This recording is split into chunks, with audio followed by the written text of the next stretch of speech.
তখন কি করলো তার রক্ষীরা সুদামাকে তাড়িয়ে দিল। কিন্তু সুদামা যায়নি, চোখের জলে হা গোবিন্দ বলে ডাকছে। তাই বলে এতকালে আগে তার রক্ষীর মনটা চলে গেল। ঠিক আছে দাঁড়াও, আমি যাই তোমার সকাল কাছে দেখি সে কি বলে।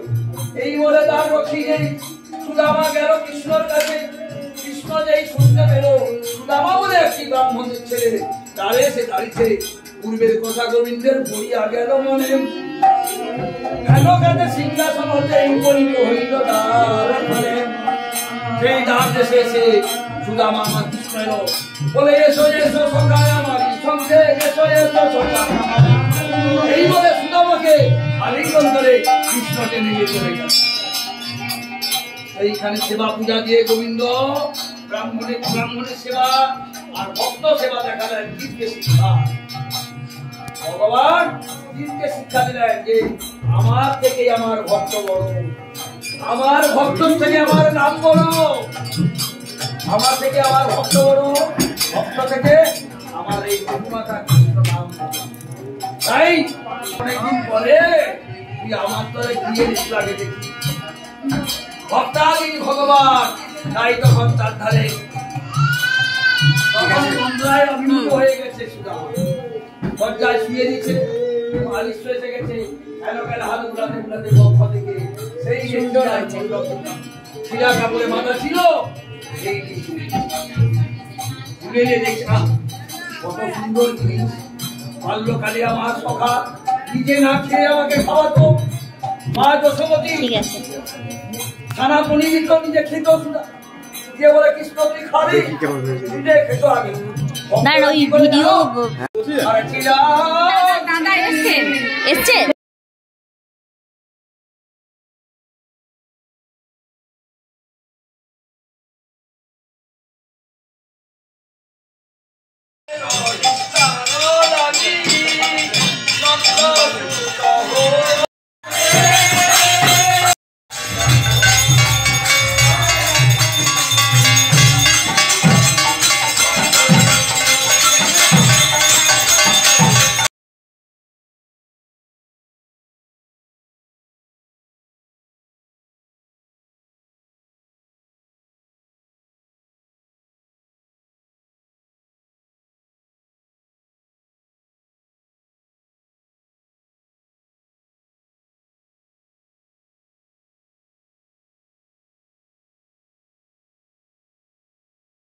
না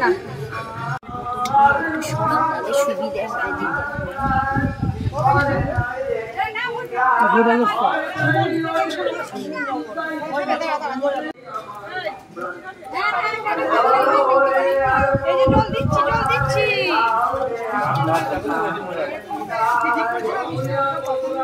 এই সময় এখন না মিষ্টি